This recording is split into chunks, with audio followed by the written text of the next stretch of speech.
Do you have an independent mind? If so, I hope you'll subscribe to my YouTube channel. Just click on the subscribe button, ring that little bell, and stay up to date with my daily content. Thank you.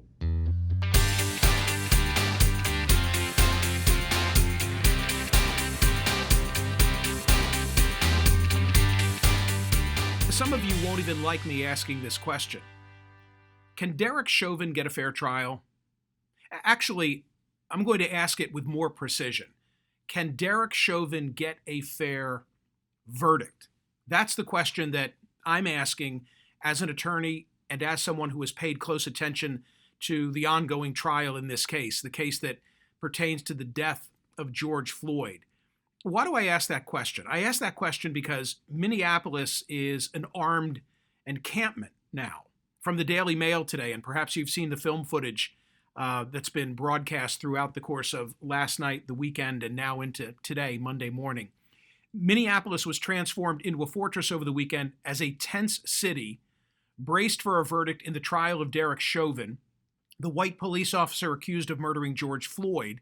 More than 3,000 members of the National Guard have been drafted into the city, in addition to 1,100 officers from public safety agencies across the state as part of what has been termed Operation Safety Net.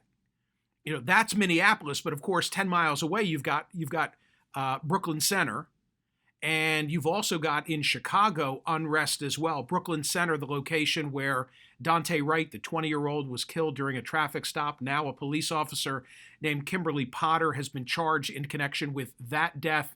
In Chicago, Eric Stillman was identified as the Chicago police officer who killed a 13-year-old young man named Adam Toledo. And as I'm literally recording these thoughts, this would be the time that jurors in the Chauvin case would be arriving at the Hennepin County Courthouse, where from now on they will be sequestered until they've concluded their deliberations. How could they be oblivious to this? How could they be oblivious to the armed encampment that Minneapolis has now become? How could they be, despite the warnings from Judge Peter Cahill, who I think has done a hell of a job, telling them don't pay attention to the news, but how could they be in such a bubble that they're unaware of the potential ramifications of their verdict? And it reminds me of the presidential election. It reminds me of what preceded Election Day, November 3rd. I remember in Philadelphia seeing retail spaces being boarded up in anticipation of the election.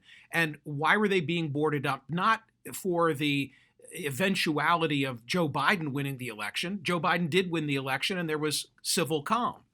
I think that those retail spaces, the ones that I saw, including at Liberty Place in Philadelphia, were boarded up in case Donald Trump were the victor, and that Philadelphia authorities feared that there would be violence in the streets in case that came to pass.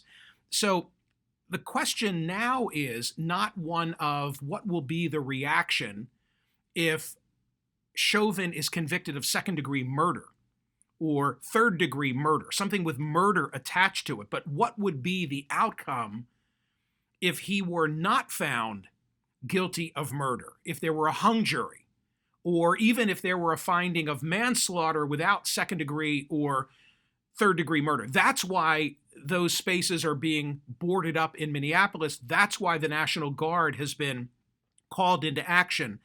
And my question is, how could the jurors be unaware of that?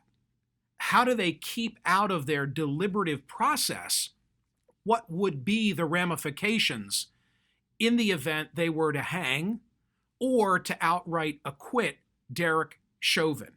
Which is why I asked the question, can he get a fair trial? Can he get a fair verdict?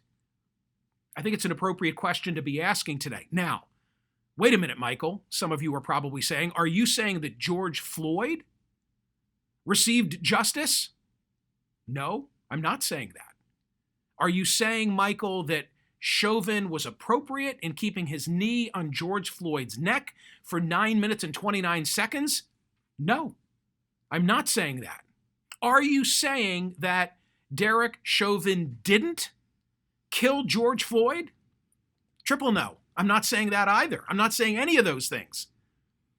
I'm simply asking the question now, as the jury is about to begin its deliberative process, can they reach a fair verdict with regard to Chauvin, given what's going on outside the Hennepin County Courthouse? That's my question. I think it's a fair one.